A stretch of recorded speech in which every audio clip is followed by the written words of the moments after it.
A father's silence is often a shield. It is a deliberate act to protect the son, to keep him in a state of perceived safety. But this protection comes at a cost that builds up over years, shaping both men in ways neither fully comprehends. The modern man often seeks a blueprint for resilience, a manual for navigating the inevitable storms of life. He looks for strength in discipline, in stoic resolve, in the quietude of self-mastery. Yet, a fundamental part of this education is often withheld, a vital lesson passed down not through instruction, but through a deliberate absence of shared experience, the true weight of a father's pain. Fathers are architects of a son's reality, often building walls against the harshest winds. They absorb blows, endure injustices, and swallow bitter pills, all to present a surface of stability. This stoic veneer, while intended to preserve innocence, can inadvertently stunt a son's growth, leaving him unprepared for the true nature of suffering and his own capacity to bear it. Consider the soldier returning from a war zone. He carries scars, both visible and invisible. He has witnessed atrocities, felt the sharp edge of fear, and perhaps committed acts that haunt his sleep. He learned about pain not in a classroom, but in the unforgiving theater of conflict. A father, in his own way, often fights similar battles: professional betrayals, financial ruin, the slow erosion of health, the loss of loved ones. He learns to compartmentalize, to endure, to simply keep moving forward. This silent struggle is rarely articulated to the son. Why this withholding? It stems from a deep-seated protective instinct, a desire to spare the child the agony that has shaped the man. It is the misguided belief that ignorance equates to immunity. But pain, when unacknowledged, becomes a phantom limb, a source of unseen suffering that can cripple without explanation. The son grows up believing the world is less brutal, less complex, less demanding than it truly is. This silent education continues. The father faces down disappointment with a stoic fortitude. He accepts failure not as an end but as a temporary setback. He understands that true strength lies not in avoiding hardship, but in confronting it with unwavering resolve. He might have learned this lesson through harsh personal trials, a business that collapsed, a marriage that faltered, a dream that died.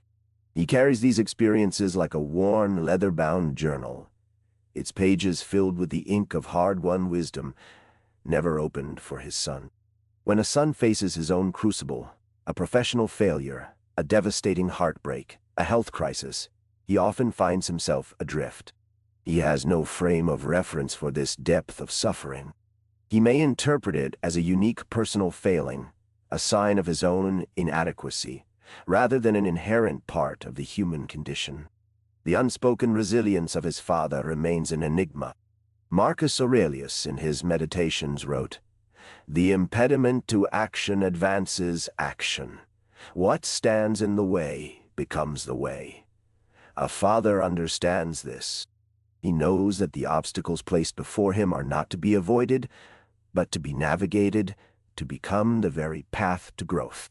He internalizes this lesson but rarely articulates the visceral struggle involved. The son sees the destination, the calm harbor, but not the tempestuous voyage the father endured to reach it. This leads to a fundamental disconnect. The son may admire his father's achievements, his stability, his apparent control, but he fails to grasp the immense internal fortitude, the sheer grit and sacrifice that underpinned it all.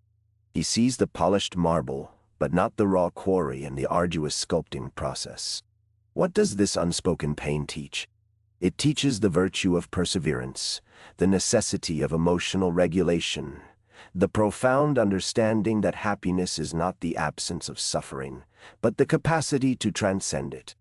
It teaches that a man's true character is revealed not in moments of triumph, but in the quiet, relentless battle against adversity. This is the profound, often tragic legacy of a father's silence on pain. He protects his son from the fire, but in doing so, he also denies him the chance to learn how to walk through it without being consumed. He denies him the understanding that the deepest wells of strength are often dug in the darkest moments, through trials that would break a lesser man.